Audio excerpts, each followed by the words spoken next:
Hello, everyone, and welcome to our weekly philosophical talks with S.Friedman. We're very happy to see you all. First of all, we would like to thank our amazing speaker, S.Friedman. He is the New York Times acclaimed great philosopher, artist, scientist, and also a great speaker of ours. Also, we would like to give big thanks to the U.S. Consulate General here in Almaty, American Space Almaty, and also to you, the audience, for joining us weekly, for staying active. We really appreciate it all. So please welcome our speaker, Stephen. Thank you very much. Thank you very much, Aaliyah, for the introduction, as always, and for your participation, your ongoing participation in these talks, making them possible, making them work as communications. I also want to thank the U.S. Consul General in Almaty, Dana, Elmira, everybody involved in making this possible and giving me this opportunity to present philosophical perspectives on a wide range of issues. And one of the key things about philosophy is, in principle, it applies to everything. So whatever is an issue will have some philosophical perspective. And the hope is that the philosophical perspective can be especially illuminating, especially clarifying, and ultimately profoundly comforting, because philosophy addresses the incontrovertible, the incontestable, what cannot possibly be denied, the ultimate reality, as we can assess it by employing the instrument of rigor at its limit. Science attempts to undertake rigorous experiments, investigations. Mathematics is rigorous at a certain level, but not quite at the limit of rigor that philosophy embraces. And that ultimately is the source of philosophic power and the power of philosophy to clarify and, as I said, to comfort. Well, this week's talk was inspired by a historical occasion. In the case of this talk, September 8th happens to be the anniversary of the unveiling of Michelangelo's David, the sculpture of David, a figure from the Old Testament, a biblical figure, a king of ancient Israel, celebrated in Michelangelo's work for his confrontation with Goliath, a giant of a man, as this accounts have it, who led the Philistines, a group of people that were in conflict with the Israelites, and the contest between David and Goliath represents one of the great triumphs of the underdog, the person who is of normal human stature against somebody of epic proportions, epic size and power. And David triumphs in the biblical context with the aid of God's protection, God's guidance. David goes into battle unarmed. He goes into battle naked, as the Bible portrays the encounter, because he is able to have faith, confidence in the ability of God to protect him and see him through to victory. But it's an instance of a victory against all odds, against all expectation, which is one of the themes of philosophy. Philosophy liberates us from the past, from the constraints of the past and the expectations that those constraints embody. So there's an intimate connection between triumph against odds, as we imagine those odds to be, and what philosophy is able to achieve in its general orientation. Now, September 8th was the unveiling.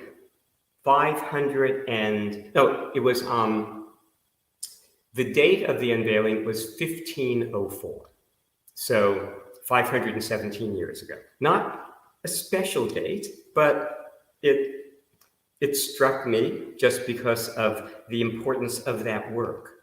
It's the David by Michelangelo is probably now the single most famous sculpture in the world. It is the Mona Lisa of sculpture, and was actually done, was executed, was completed around the same time as the Mona Lisa. It was a work that was done against a tradition of sculptures and paintings of the encounter between David and Goliath and the victory of David over Goliath. Now, the most famous representation of the encounter prior to Michelangelo in sculpture was a work by the early Renaissance sculptor Donatello.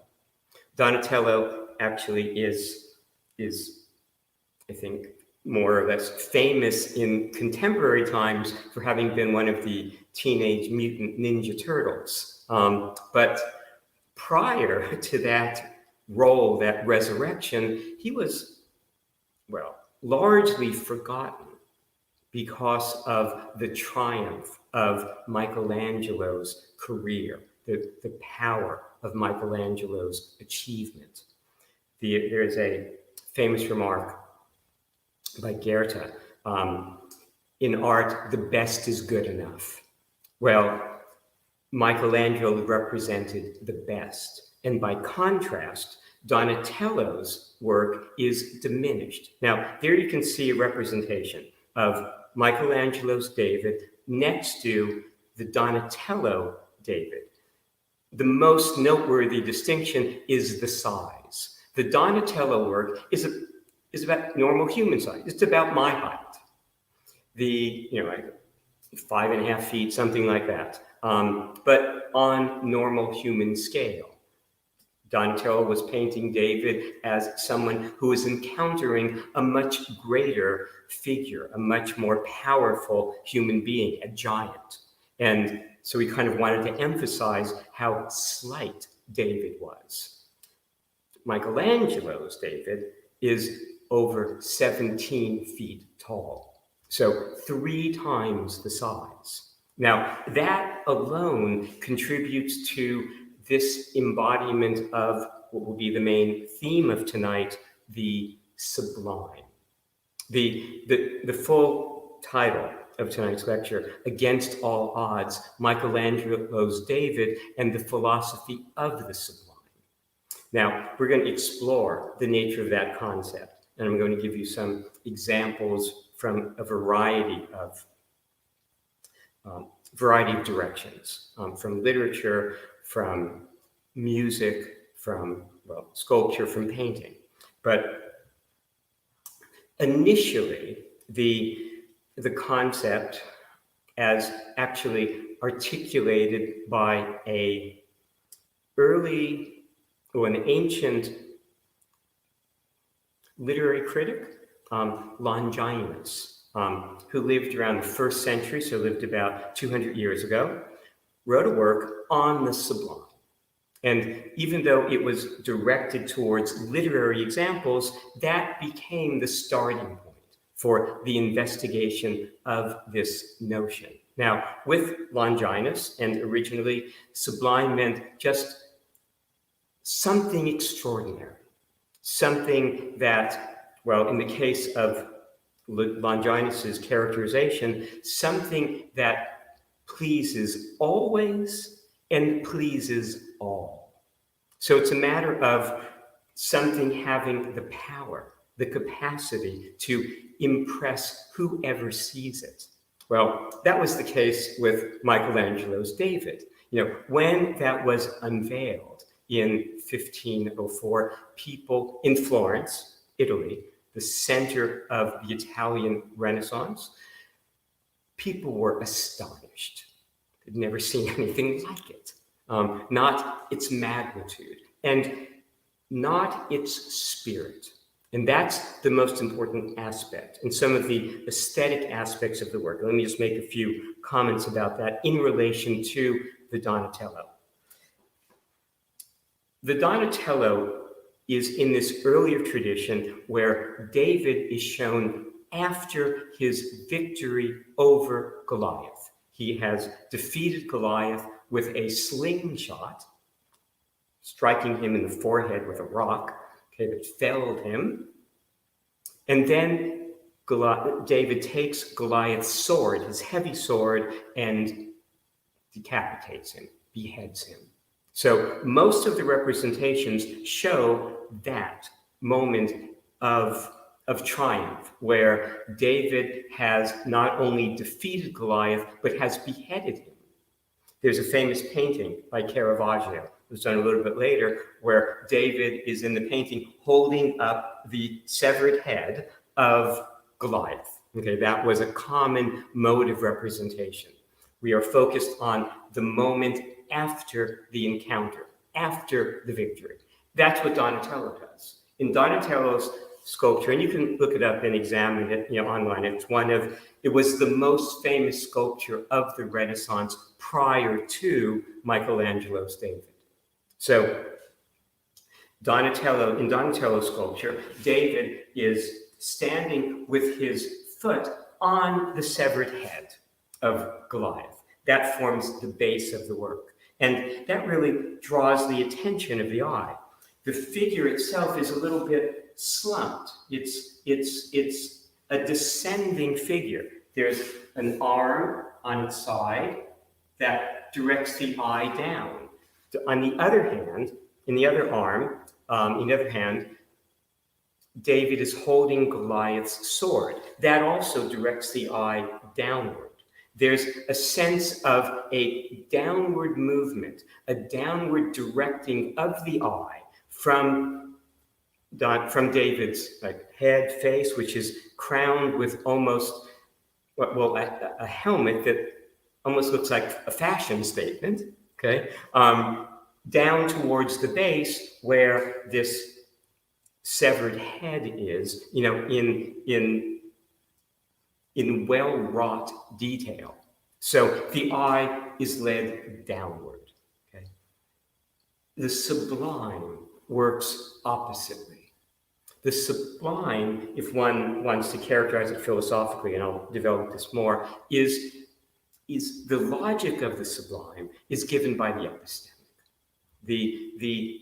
And the epistemic leads away from the object, away from boundaries, away from the earth towards the sky, if you like to be poetic about it. Well, in the case of Michelangelo's work, there's very little going on at the base. All we see at the base is David's feet. Okay? There's no severed head because Michelangelo has sculpted David prior to the battle, prior to the encounter with Goliath. So we encounter David at the moment of possibility, where he's looking to the future, looking towards what is about to happen, not back and down to what has just occurred. So part of the embrace of the David is to embrace the concept of futurity. We see it in the eyes of Michelangelo's sculpture. Well, in addition, the work ascends. When you look at it, the legs carry us up to the torso, carry us up to, one hand, which is holding the slingshot. It's kind of like tensed, at anticipating the encounter, anticipating the battle. And there's a dignity and a nobility and a calm, in a calm and a confidence in the pose. But the single most important aspect of it is its verticality. The eye is led up. And the sculpture is so large, 17 feet, that even if one is seeing it at ground level, and it wasn't intended originally to be seen, it was at ground level, it was seen to be itself elevated, you're going to be looking up. And looking up brings one to an encounter with fundamental elements of sublimity, as we will see. Because part of what characterizes it is the unbounded, the limitless. And that is captured in our sort of experience of space, of sky, not of earth, of ground. So we're looking up, and that engages us emotionally and, if you like, spiritually in the experience that characterizes fundamentally sublimity. So it's more than just an extreme term of praise for something that pleases all and pleases always.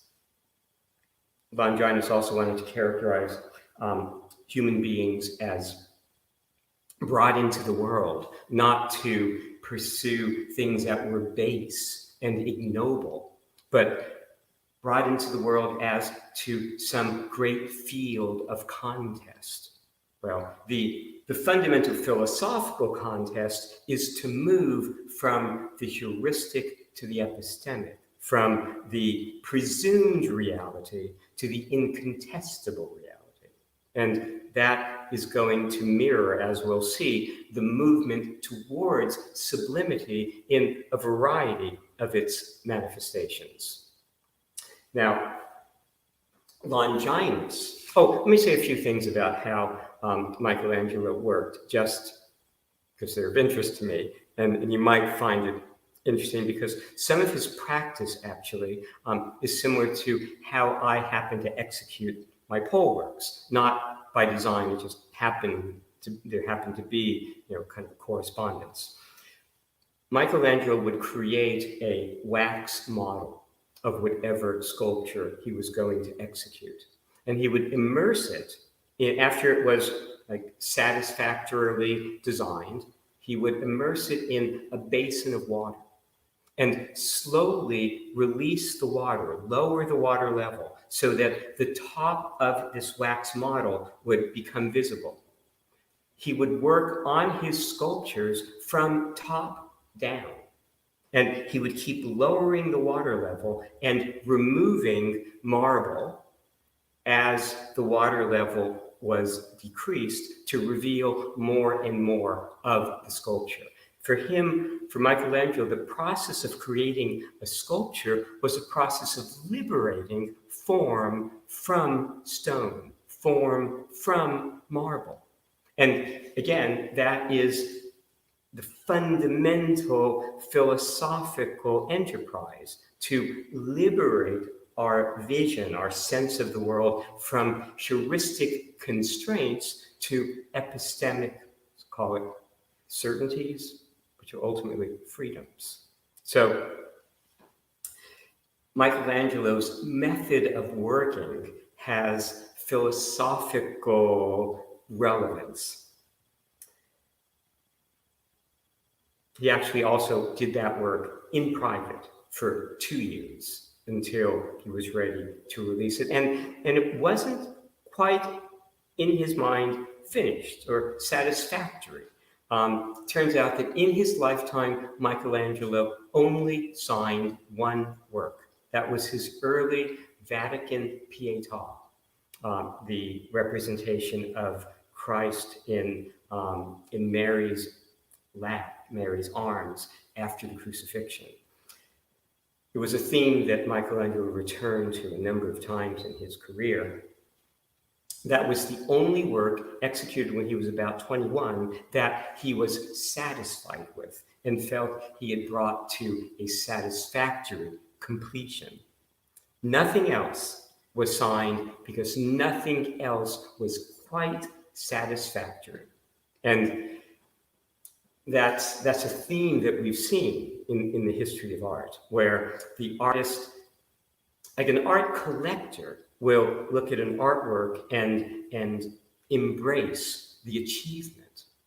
An artist is seeing beyond the artwork to the next effort, the next attempt to more fully realize his achievement.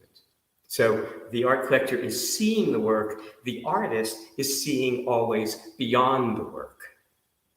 That was the case of Michelangelo. I've mentioned before that on his deathbed, he lamented, "I regret I die just as I begin to learn the alphabet of my profession."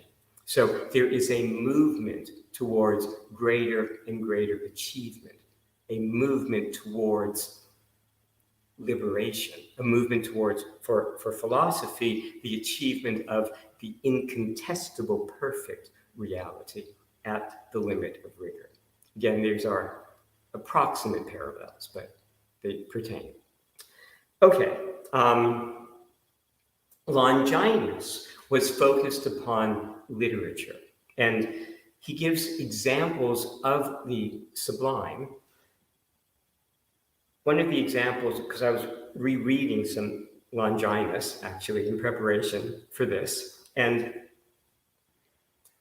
the line that struck me was a line that actually exists apparently only in Longinus, was preserved by Longinus of the work of Sappho, the ancient Greek poetess. Sappho wrote, "It seems to me that God is God. That contains essential elements of the sublime, of sublimity." And let's just look at it a little more carefully for a second. It seems to me, it seems, that's a statement of humility. It's not an assertion, it's a tentative claim. It seems. It seems to me. Again, not a universal claim, not something that is aggressively being proposed. It seems to me, so we're kind of at a low level, a statement of humility. Now we rise, that God. We go from, it seems to me, to something more elevated in principle, right? The concept of God. And as soon as we mention that, our mind goes to whatever we associate with divinity, an enormous breadth, enormous power of concept. It seems to me that God is God. It rises even further, makes an emphatic claim at the end that altogether demonstrates this movement from something constrained, something tentative, to something much more powerful and encompassing. And that movement is the essential experience of sublimity in many of the forms in which we encounter it, especially in literature in different forms.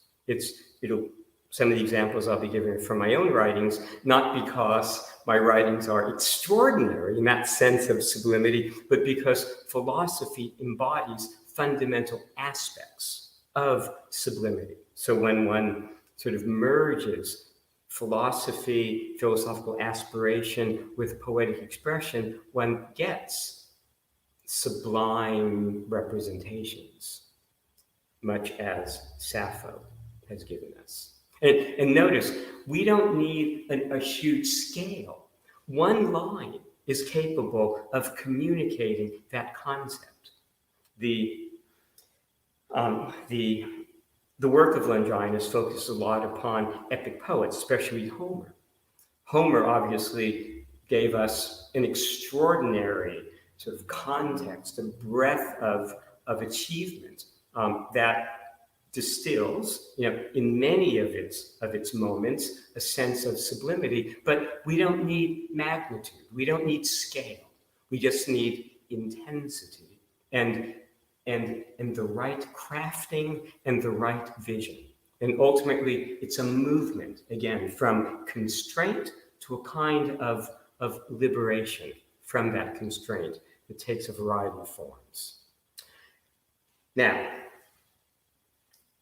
the concept, the notion of sublimity becomes an especial focus in the 18th and early 19th centuries with the rise of Romanticism. That movement not dealing with our modern notions of romance, but with a concept of, well, I actually have a paragraph about it in Phalaris's Bull, the play that I refer to often.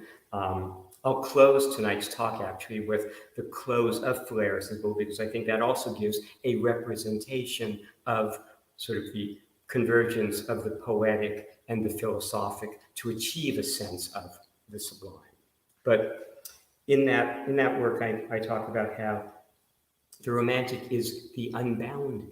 Young summers and sunsets and oceans and evenings and longings and fulfillments extending forever.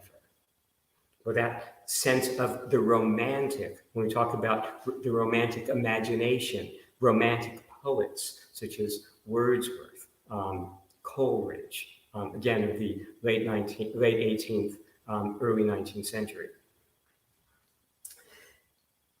One of the most important writers of that time on the nature of the concept that helps advance our understanding of it was Edmund Burke, an English philosopher, politician, diplomat.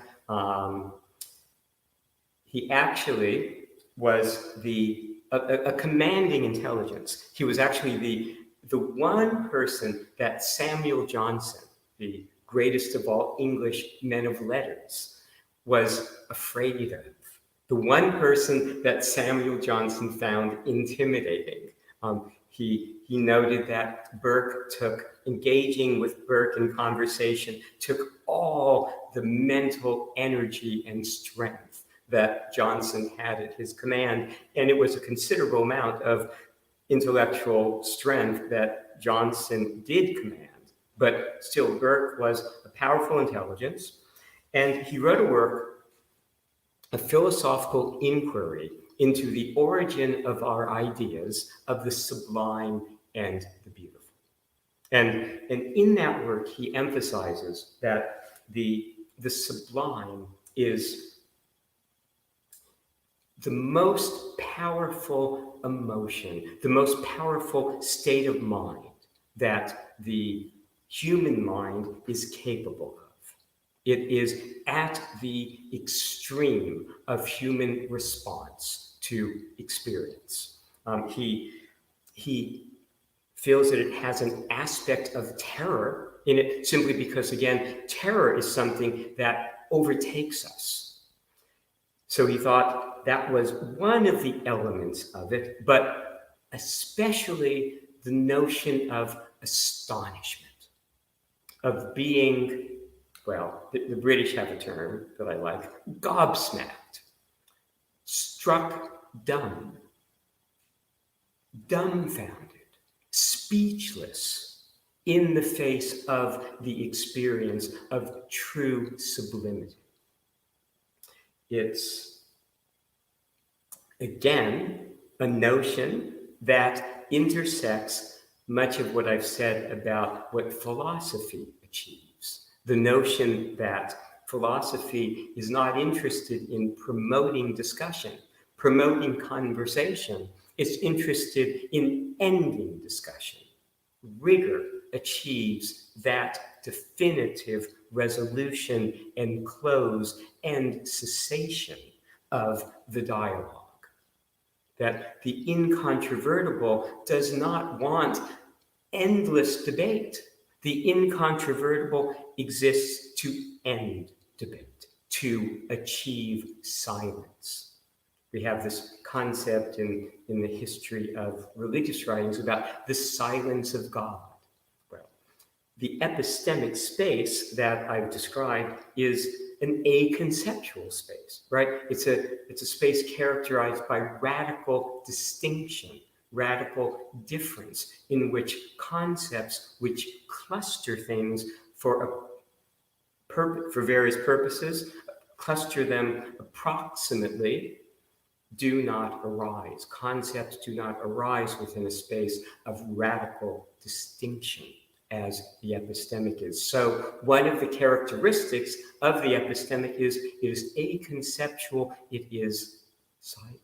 There is nothing to say within that space. There's nothing that need be said any longer. In the same way, to make religious parallels, there's nothing to say in the face of mystical union with God, or nothing to say in the face of Buddhist enlightenment. There's a comment that I've referred to also in the past about that the medieval German mystic Meister Eckhart makes. He talks about how I am a something among some things, and so I go. I am, when I've achieved a mystical sense of God, I am beyond characterization. Well, in the case of, and remember, in the case of the concept of God, when all things become one thing, all distinctions vanish, and so all conceptualizations vanish as well. So the limit of divergence in an epistemic space where every 2 points are radically distinct is equivalent to what's achieved at the limit of convergence when no distinctions can any longer be made. The limit of divergence is an aconceptual space, as is the limit of convergence. That's how the concept of God tends to enter discussions that seem to intersect fundamental philosophical notions. But the concept of God, that limit of convergence, is not a rigorous notion. The limit of divergence is. Well,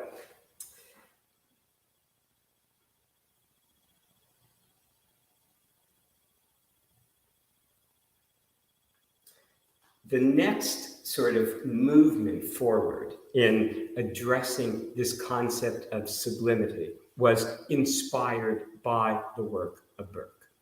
And it was taken by Immanuel Kant, the great German 18th century philosopher, one of the great philosophers in history. To my mind and my sort of relationship to the subject, he ranks with Aristotle, Wittgenstein, at the highest level of philosophical insight, intuition, and achievement. Kant was drawn to the concept of sublimity. He lived also in this Romantic age, so it was a concept that was in the air. He makes a fundamental distinction between beauty and sublimity, and a decisive distinction. He emphasizes that beauty is limited, it's appealing, it's something that we can embrace, it's actually something that we see maybe in the David of Donatello, versus the sublime that is limitless. And that becomes a key notion for appreciating it, for embracing the concept, the idea that ultimately the sublime is pointing in the direction of the unbounded, in the direction of a liberation from, well, if we want to give it our philosophical terminology, a liberation from the heuristic towards the epistemic. Right? It's as simple as that. I know those concepts are not so simple, but I've put them forth because they summarize a lot of thought and a lot of analysis. So this unboundedness, is the key. Now, in the case of Kant, it was a concept, sublimity, associated with unbounded in number, like as in mathematics, like an infinite series, an infinite sequence, and unbounded in power. In terms of unbounded in number, we imagine things going to an endless horizon. In terms of unbounded in power, Well, that's where Burke's notion of the terrifying comes in. The concept of God is not just that of an infinity, but something unbounded, but also something terrifying in its power.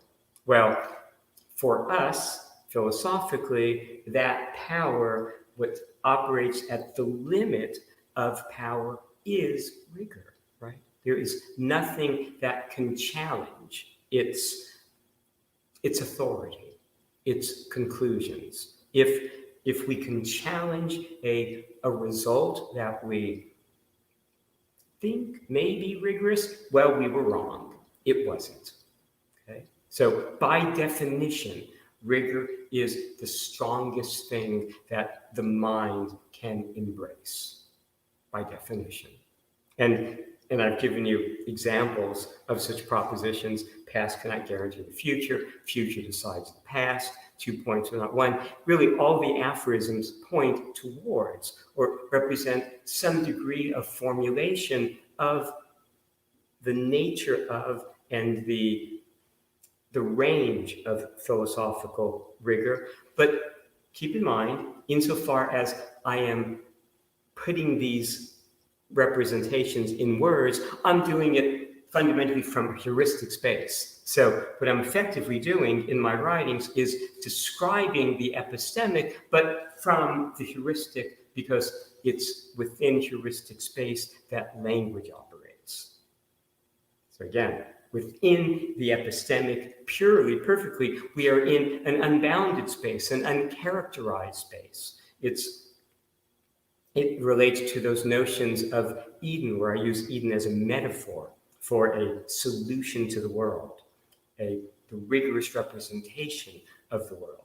That Eden is a landscape of philosophical rigor, and fundamentally, Eden is an unbounded space.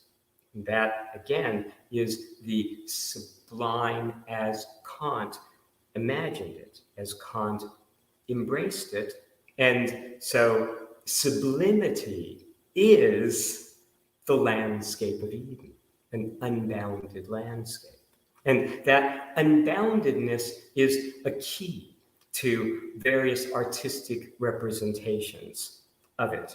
Now, I mentioned earlier that Longinus saw in Homer, in the Iliad, the Odyssey, those epic poems, one of the purest achievements of the sublime.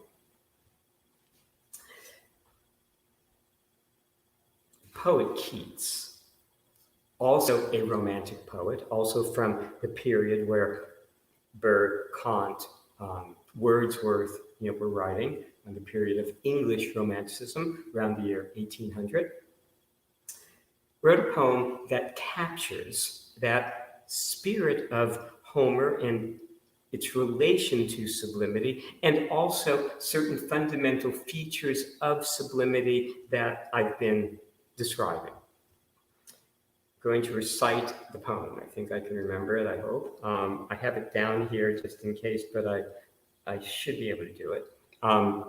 It goes, well, the title of it is On First Looking into Chapman's Homer.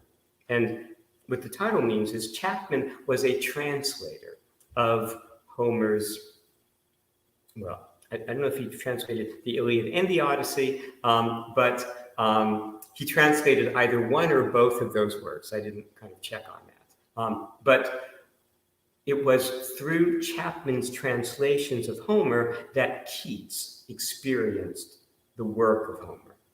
And so the title of the poem, On First Looking into Chapman's Homer, when Keats first encountered the work of Homer in translation. And it goes, much have I traveled in the realms of gold, and many goodly states and kingdoms seen. Round many western islands have I been, that bards in fealty to Apollo hold. Oft of one wide expanse had I been told that deep-browed Homer ruled as his demesne. Yet did I never taste its pure serene, till I heard Chapman speak out loud and bold. Then felt I like some watcher of the skies, when a new planet swims into his ken, or like stout Cortez, when with eagle eyes he stared at the Pacific, and all his men looked at each other with a wild surmise, silent upon a peak in Darien. Now, hearing poetry can be a difficult means of assimilation of the poem. So let me just sketch out what's going on there. First, there's that sense of movement. Much have I traveled in the realms of gold, in realms of works of great literature, great beauty, okay? But the sublime is a level beyond beauty, right? It's at the level of really mystical experience, right? That level of intensity, like the most intense types of experiences that the human mind, the human being is capable of experiencing. So, as much as he'd been exposed to beauty, there was yet the experience of sublimity. And notice some of the features of that experience. He talks about how it was when he encountered Homer through Chapman. It was like seeing a new planet in the sky. So now we're moving from the earth, traveling through terrain of the earth to the sky. The sky represents an unbounded domain. So it has an essential aspect of the sublime. And then what he's describing in terms of Cortez, he actually got the name wrong. Cortez was an explorer, a Spanish explorer, conquistador.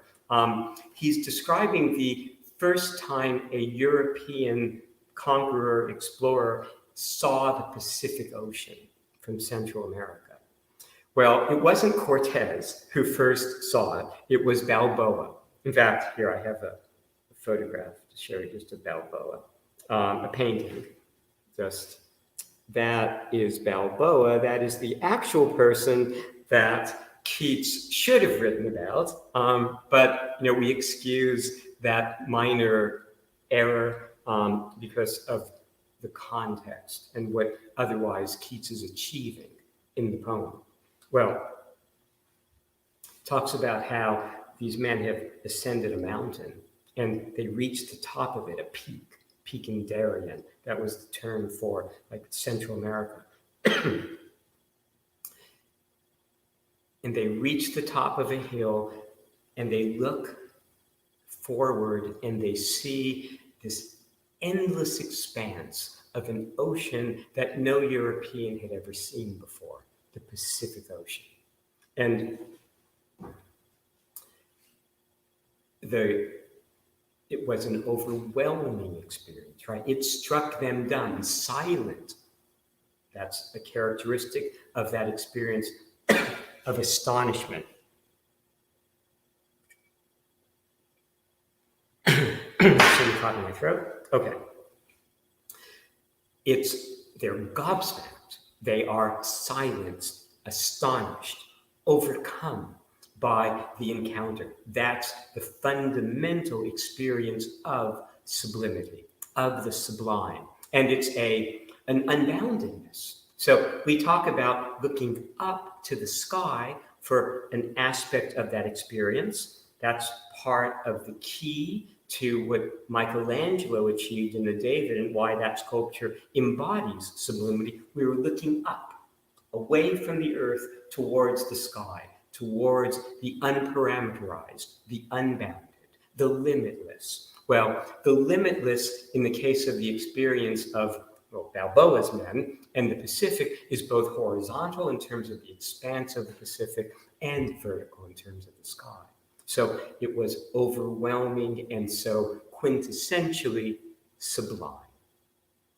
It is the movement from constraint to liberation, from the highly parameterized, busy heuristic with its objective space, its objective content, to something that is almost non-objective, unbounded. When we imagine the vision of the Pacific and the sky, we're not seeing lots of objects. We're seeing two massive expanses. And so we are seeing something that is moving us in the direction of the epistemic.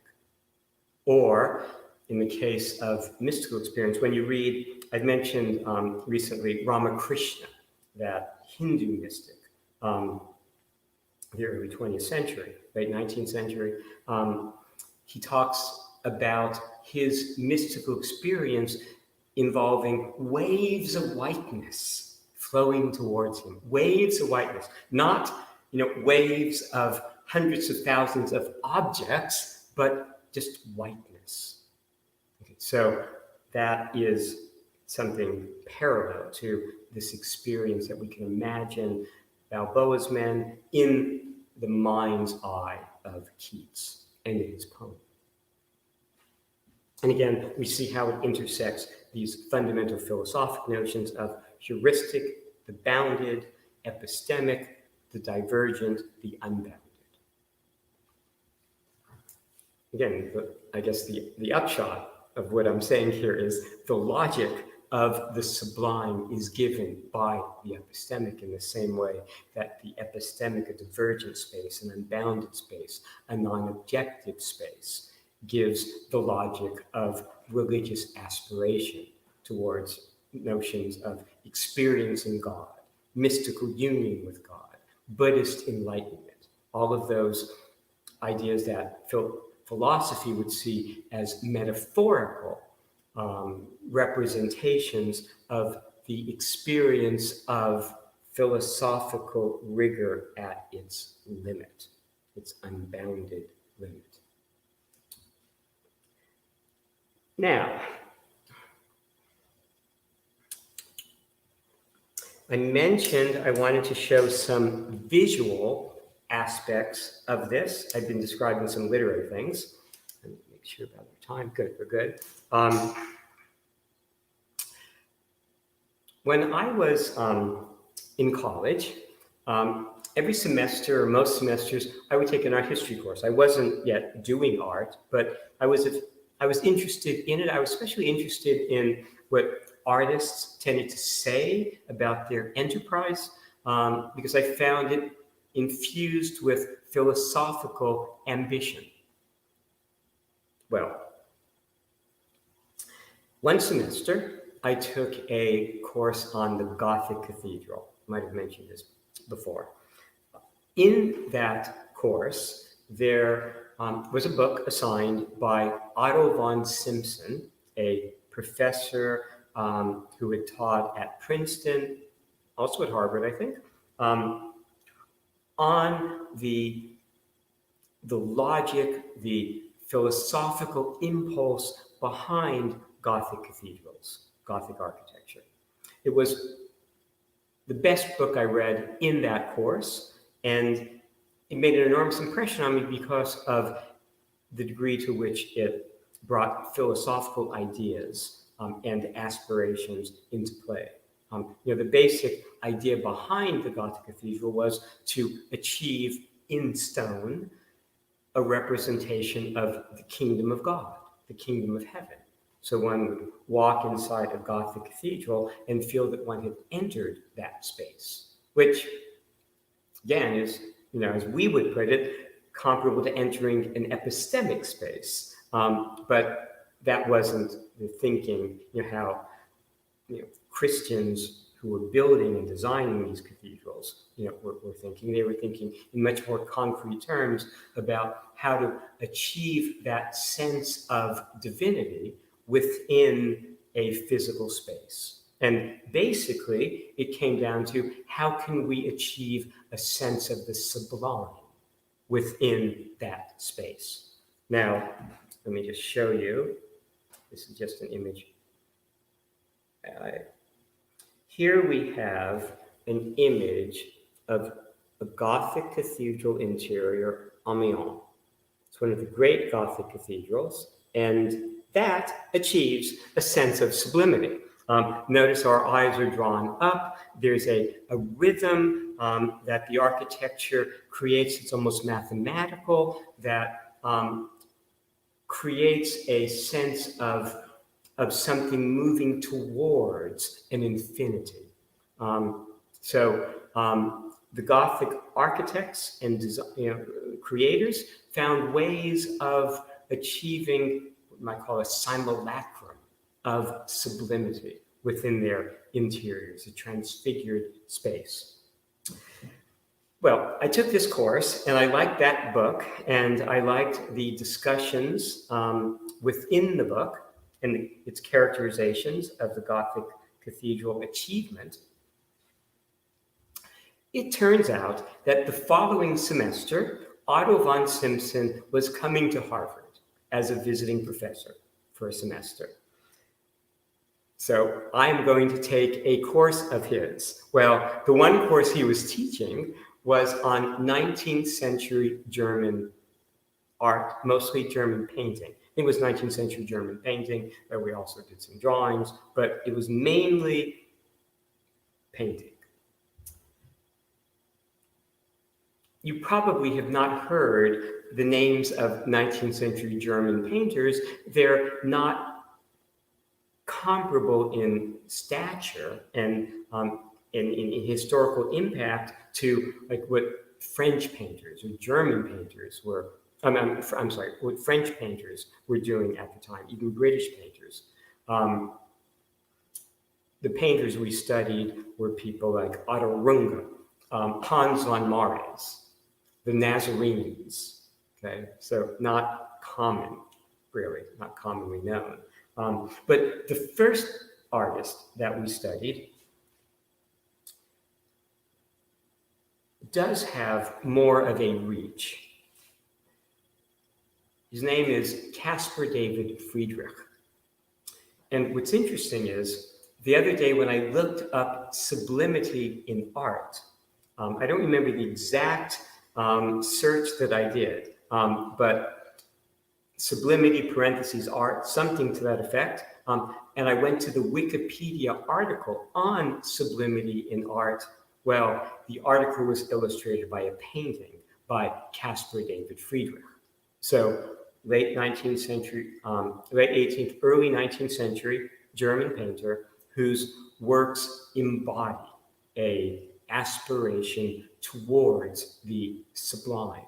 And in the case of Friedrich, it's really an aspiration towards the representation of a kind of mystical experience, but the mystical and the sublime intersect, right? Because they both represent extremes of response, and they both represent encounters with, in Kant's characterization, the limitless, the unbounded. And here, just to give you a sense, here is one landscape of Caspar David Friedrich. You can see the foreground is earth, and then as we look, we see kind of within the distance, we see mountains that are barely distinguishable. That's the sense of the divine, the sense of the sublime. You see it right there. And there's another painting I wanted to show you of his as well. It's called, I think, The Monk by the Beach. Let me just show you that one. You can see a similar characterization. The foreground has some earth, some land. Yes, here it comes. See, the foreground has some earth on it. There's a small figure that you might be able to make out, just one lone figure experiencing this overwhelming expanse of sea and then sky. And it has a luminosity, an unboundedness, an evocation of the limitless that, again, is an aspect of divinity, an essential aspect of divinity, and fundamental to the experience of sublimity. So those are some representations in painting. Other examples, another example that I didn't actually present Aaliyah with an image of is the Raphael Vatican frescoes. I actually, I showed it, I think, once before. Let me just, here's an example of the Raphael Vatican fresco, the School of Athens. It represents all the great philosophers of classical antiquity in a fresco work on the walls of the Vatican. The historian Jacob Burckhardt, who was responsible for lots of features of our sense of the Italian Renaissance as a period of rebirth. He wrote a book, The Civilization of the Renaissance in Italy, that was one of the most studied works of that time. At the end of the introduction to this work of his, in Civilization of the Renaissance, he writes, I have seen, in my life, nothing much matters anymore since this morning. I have seen the Raphaels in the Vatican again, and now I can die. Well, he was talking about works like the Raphael Vatican frescoes, and his experience of those works was of sublimity. That, by the way, is an image of Burke. Okay, I mentioned Burckhardt, but that was the philosopher Burke who did that major work on the nature of the sublime and associated with both terror, the most extreme experience a human being could have, and that of astonishment that silences response. Okay. I mentioned music. Sublimity plays an important role in music. When I was looking through like my music library and imagining like different recordings in their relation to this concept, the two people that came to my mind were Handel, the German English composer of the Baroque period, and the contemporary American composer, Philip Glass. Now, in both Handel's works and Glass's work, the final movements, whether it's an opera or an instrumental piece, achieve a kind of culmination. So it's as if the work is progressing towards its final movement, and that movement represents the full embodiment of the ideas and the aspiration of the piece. So what I find is those final movements seem to contain a sense of the sublime almost more purely than, well, most other things in music. And the work by Philip Glass that I found most compelling and most sublime, especially in its final movement, its final moments, is the close, the final section of his opera, Einstein on the Beach. It was an opera that premiered in the 1970s to general astonishment. It is a celebration of the mathematical and physical achievements of Einstein. And it's a very long work. I saw it actually in Los Angeles a few years ago at the LA Opera in a performance that was actually attended by Philip Glass.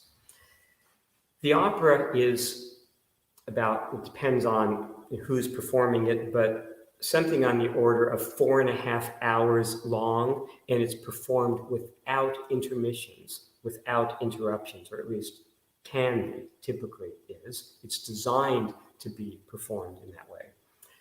It has, throughout much of it, a mathematical aspect. A lot of Glass's fundamental style uses repetitive motifs that sort of are modulated, varied. But in the repetitions, there's this sense of an eternity that the work is moving towards. Well, the final movement breaks away from that and enters a lyrical, a romantic sphere of expression that, after the previous almost 4.5 hours, astonishes and as firmly achieves a sense of the sublime as anything I know in music. So I just want to play you a little bit of this. You almost have to experience the 4.5 hours of opera leading up to this to experience the full impact and the full sense of liberation and sublimity and resolution, that's achieved. But I think you'll get a little bit of a sense of what I'm talking about. So let me hold on here. Okay.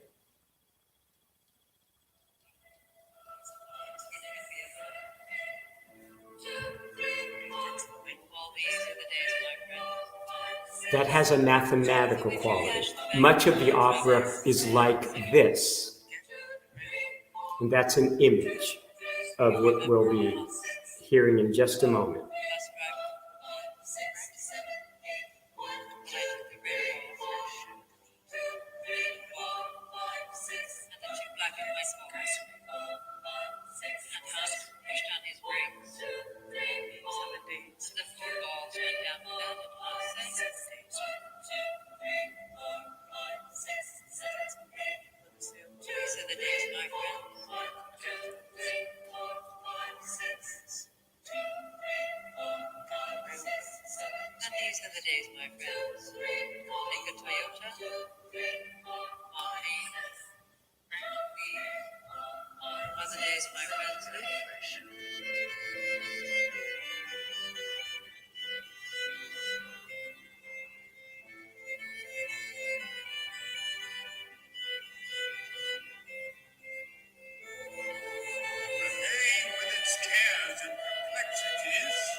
Is ended, and the night is now upon us. A night should be a time of peace and tranquility, a time to relax and be calm. We have need of a soothing story to banish the perplexing cares of the day, to set at rest our troubled minds, and put at ease our ruffled spirits. And what sort of story shall we hear? It will be a familiar story, a story that is so very, very old, and yet. Okay, so there are a number of elements there, the chorus, that violin melodic line, that insistent repetition, that inspired melody, following that almost mechanical introduction that is, again, a distillation of sublimity in music. And there's a movement towards and beyond, that you feel in that piece, and towards a fundamental and a profound resolution of the themes, of the opera. Philip Glass, to my mind, is the greatest of all American composers, the greatest composer that the United States has so far produced. Now, I, in my writings, have elements of the sublime, again, not because of my inherent abilities, but because of the fields within which I'm working. That philosophy, in my embrace of it, has, well, again, at the epistemic limits, fundamental aspects of sublimity. And I use poetic devices to help achieve an emotional response to the philosophical ideas and impulses. So I wanted to sort of end with a few instances of sublimity, and we'll see how some of those results are achieved based on the ideas that I've been developing in terms of struggle towards a liberation, a movement from constraint, from a bounded space to something unbounded, limitless, a movement from, again, the heuristic to the epistemic in terms of its logic. There are instances in the books of Joshua. The books of Joshua is an autobiographical account of my philosophical development, really.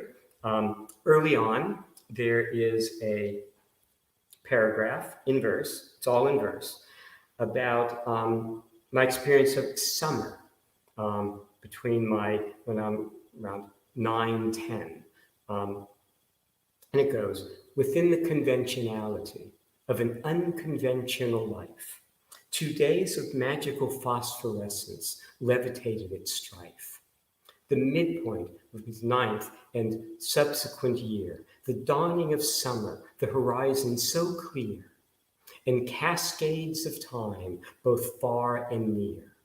School was a burden, but summer's release conditioned the form of penultimate peace, and cascades of time that would never cease. See? Notice there's a sense of constraint within the conventionality, a constraint. Constraints of school. School was a burden, but summer's release. Okay, again, we're moving from constraint to freedom. What Michelangelo is doing with the forms, that he achieves in his sculpture. He's releasing them from the constraint of the marble. Well, again, that's the fundamental progress that sublimity achieves, or that movement is that fundamental movement towards the sublime. And that final line, and cascades of time that would never cease, like waterfalls of time. This kind of this rush of time, this overwhelming rush of it that has no end. Okay? So again, the scale of it in terms of the images, the ideas, move in the direction of sublimity. Okay? There are 2 short lines about Catherine, the patron saint of philosophers, and Joan of Arc. Catherine inspired Joan of Arc. Supposedly, Joan of Arc heard the voice of Saint Catherine, also Saint Margaret, that guided her in her military career, in her efforts to free France from English domination during the 100 Years' War. And Catherine sends her legions forth to embolden Joan on her journey north towards a trembling star. And her only trace is the wind on your face, blowing from afar. Again, there's this notion of a movement, a notion of something that's earthbound, sends her legions forth to embolden Joan on her journey north towards a trembling star. So the invocation, again, of the sky, an unboundedness, right? Sky inherently unbounded in our metaphors. And her only trace is the wind. The wind is something of indefinite characterization, indefinite bounds, right? It's not bounded in the way the objects that we can see are bounded. So the wind blowing from afar, again, that sense of distance, that sense of infinity, that sense of the limitless, of the unbounded. Okay, that's, again, how those lines achieve that sense of sublimity, I think it's fair to say.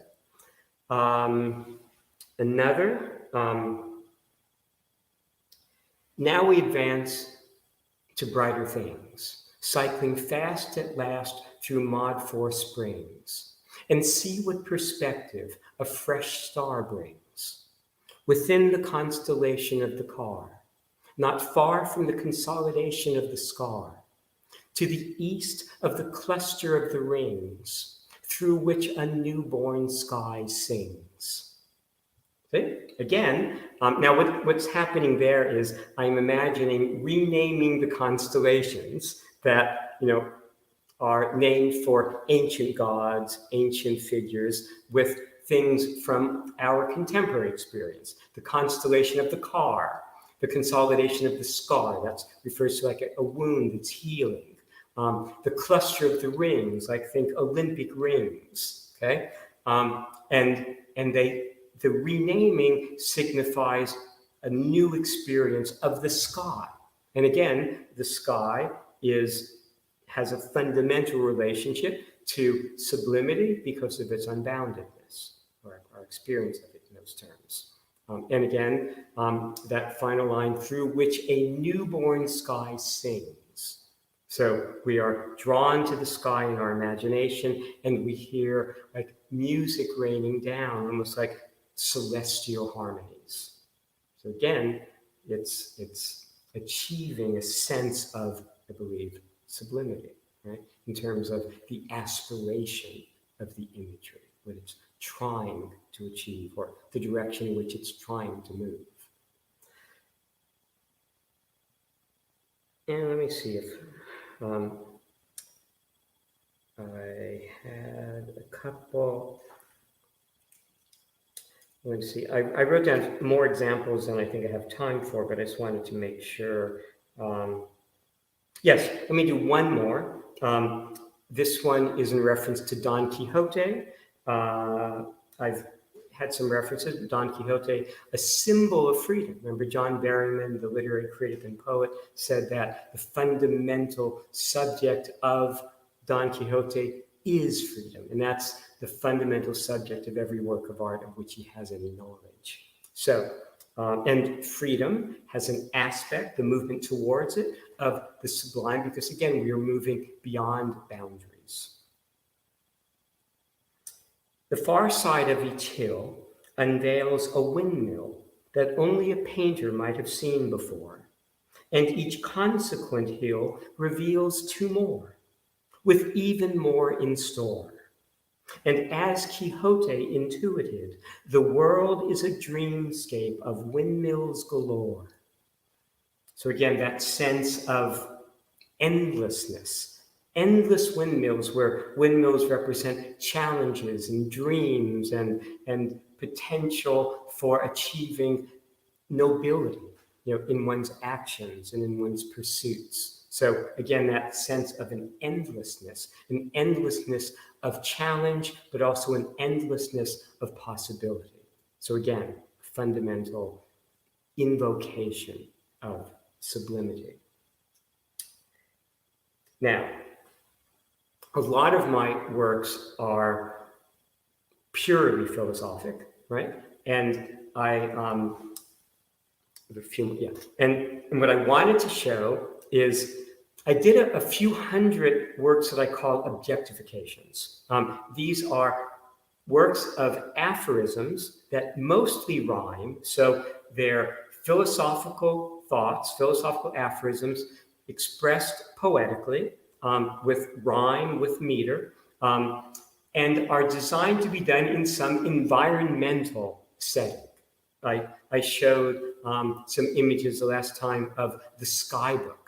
Well, that was one of those books projected into the sky written over Huntington Beach about 10 years ago. It took about, an hour, more than an hour and a half to do the entire skywriting. And it has now, it eventually took the form of a film that's actually available on my website to view. I showed a little bit of that film. Another objectification, actually, I think the second one that I did, was in tea lights next to Santa Monica Pier in 2009. And those tea lights, I think Aaliyah has an image, I'm going to show it to you as well. Those tea lights, like 5,000 of them right next to Santa Monica Pier, were used to represent one of my philosophical aphoristic books. And I think that also is, again, a convergence of the poetic and the philosophic. And it's short, so there it is. And I want to now notice the expanse of that work on the beach, kind of just extending towards, the horizon, achieves that sense of the unbounded, right? Achieves a sense of sublimity just in its representation. But now listen to the words of it. And the words, and I'm going to have to read them, go, the past is a claim of all that we see, freedom's dyadic in certainty. Rumor is reason that two is not one. Riddles clothe care, solutions lay bare. Belief is a thief, pains refrain. Observerless visions hoard imprecisions. We came to be in fantasy. We die in impossibility. Salvations breathe rigors. Singularity deconfigures. Tautology's ontology. Heuristics cannot trace Eden's face. Case by case in epistemic space. Coins' decisions are excisions revisions. Night is a fair and disjunct air.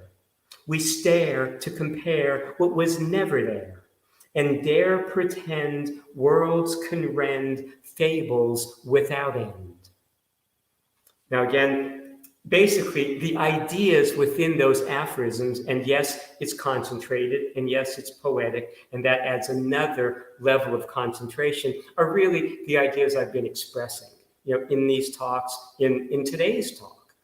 About heuristic epistemic. The heuristic is bounded, the epistemic is unbounded, is rigorous, achieves the incontrovertibility that satisfies our ultimate and fundamental needs. But it's given a poetic form that, in conjunction with the imagery, again, embodies that sense of the sublime, a movement beyond our limitations to something greater, stronger, deeper, more powerful. As philosophy operates, as rigor operates at the limit of power.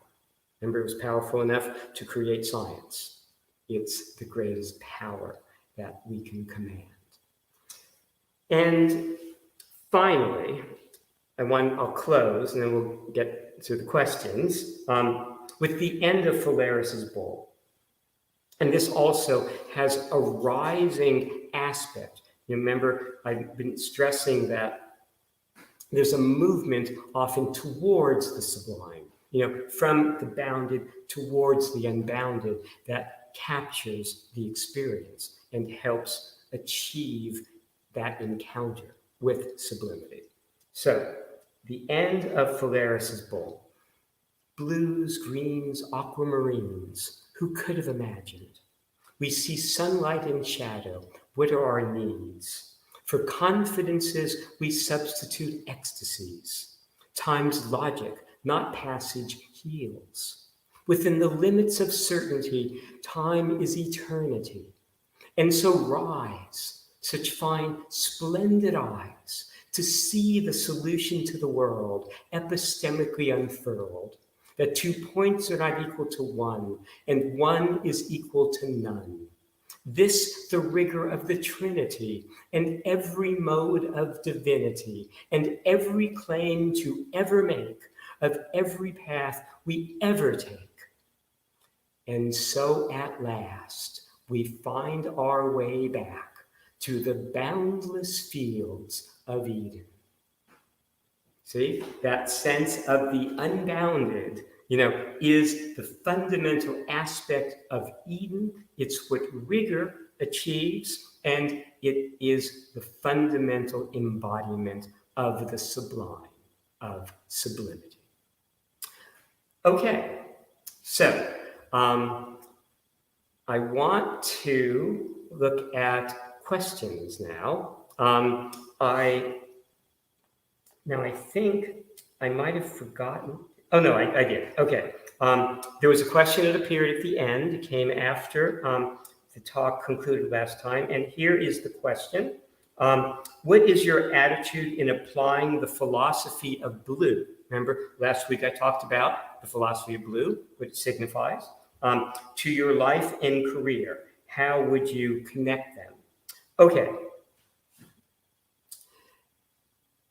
For me, I was using blue as a kind of metaphor. The ultimate inspiration for that talk and the focus that blue has had in my work, in my philosophical work, and in my life was what my father said at the end of his life. I've mentioned that he was not a highly educated person. He had gone to high school, but not college. He entered military service, World War II, instead of going to college, and never did go. He was a skilled worker, a skilled laborer, really. He worked in a dress factory that early on was owned by my grandfather until we moved from New York to Los Angeles, and my grandfather sold his business as part of that transition. So my father was not an intellectual, by any measure. But I would share my writings with him. I would share my art with him, as I did with my mother, though. My mother suffered an aneurysm, a cerebral aneurysm, that she suffered the after effects of for almost the last decade of her life, and it compromised her mind, her cognitive abilities. So she didn't quite have the ability to respond as she once did and would have. But so I shared my writings more with my father, and this was again towards the end of his life. And one day I was in the den of their apartment. I had just read some new aphorisms that I had written, maybe a new book that I had written, and my father's response was, "Stephen, I can't claim to understand your philosophical writings, but when I hear your words, I see blue skies and fresh fields."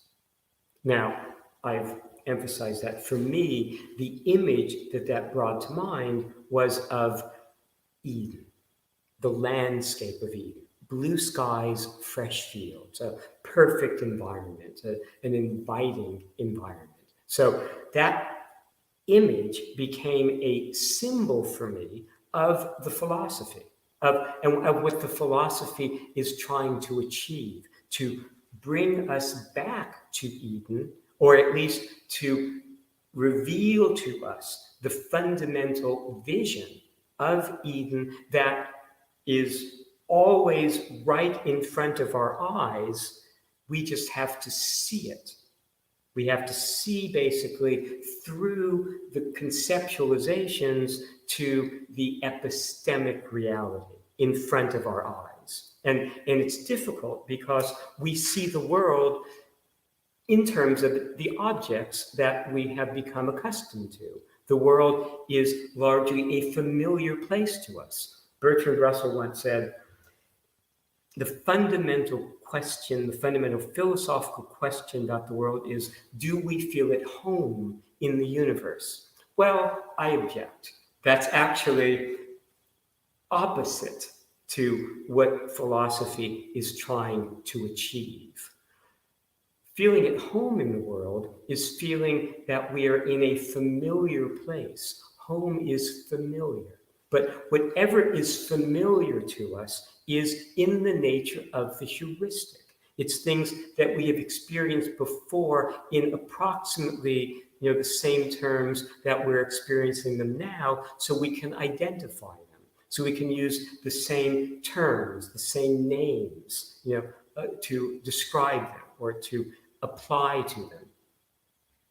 Everything that is familiar is a matter of past patterns, past experiences being projected into the present and the future.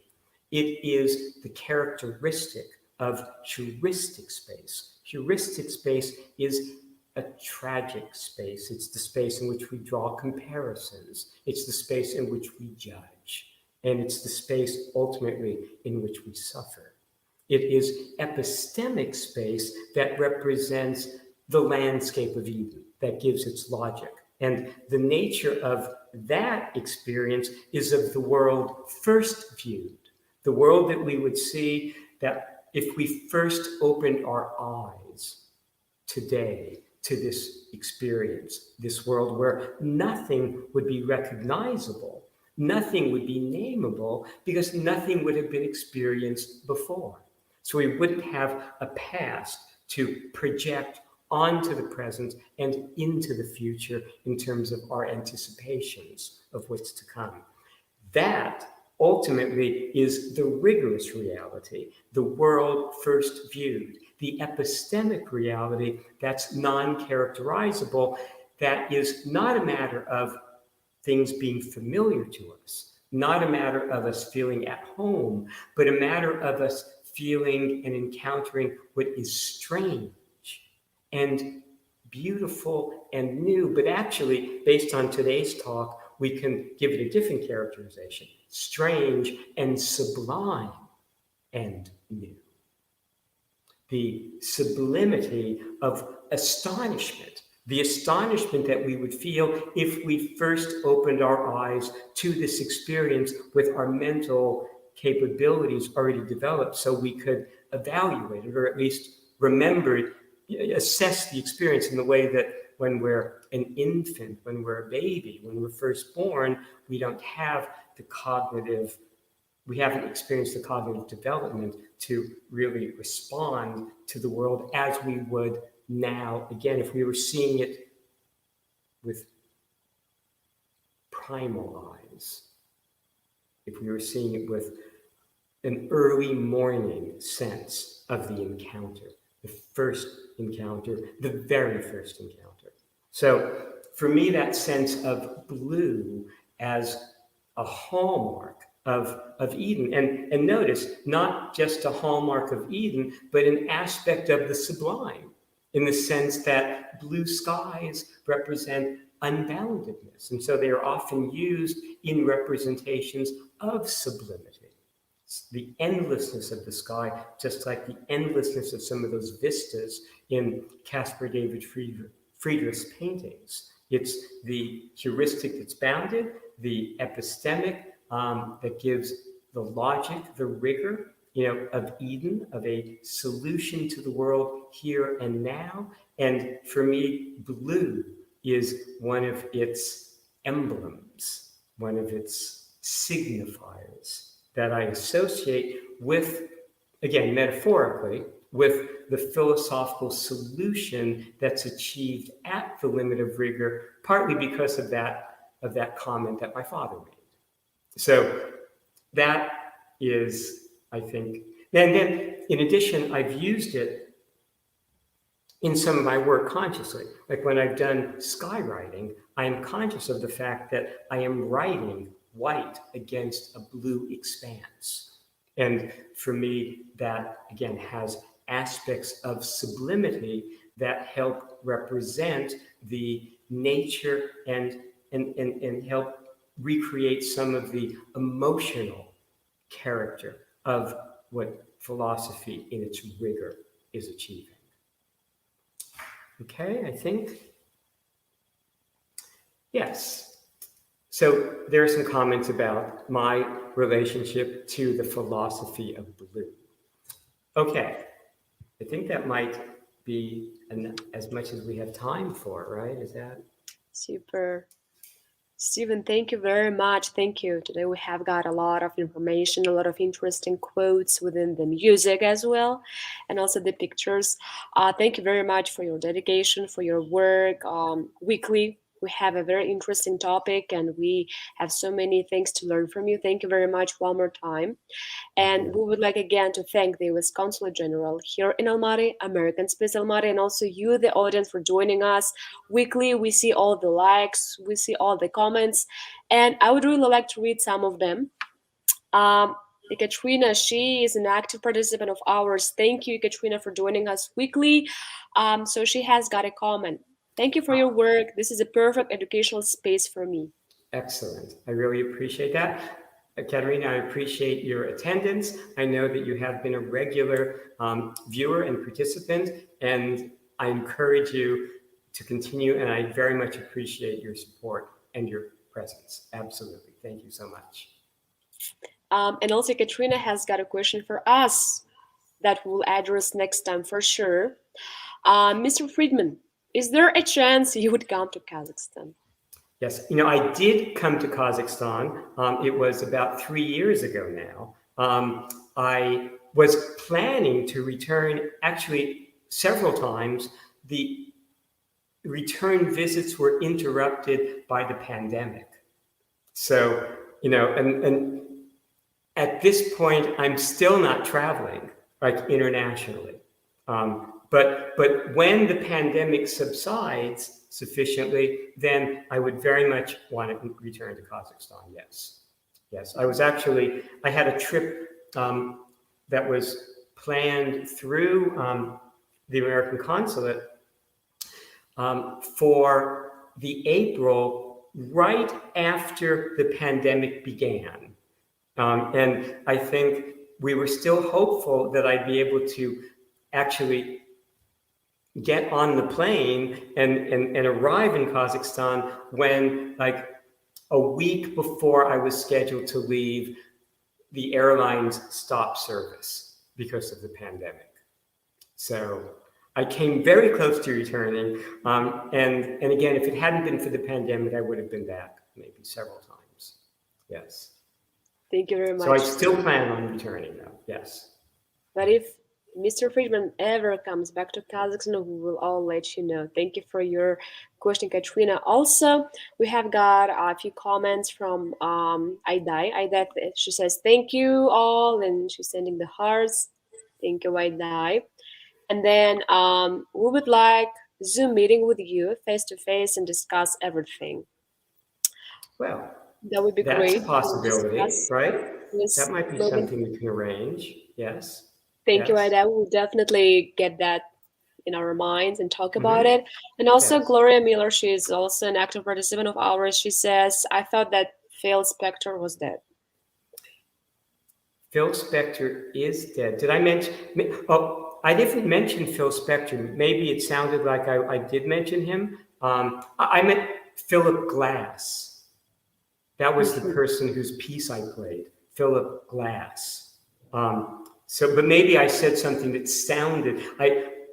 I'm not aware of. I've never actually, I don't think, used Phil Spector as a reference in these talks. But maybe something I said might have sounded like it. But the Phil that I was referring to was Philip Glass, the composer. That's whose piece of music I played the excerpt from. Thank you very much, Gloria Miller, for your comments. And then Ida is saying, oh, gonna finish. We will wait for you. And then she said, so glad that you were in Kazakhstan. Thank you very much. So one more time, thank you, Stephen, and thank you to the audience. We will definitely address your questions next week.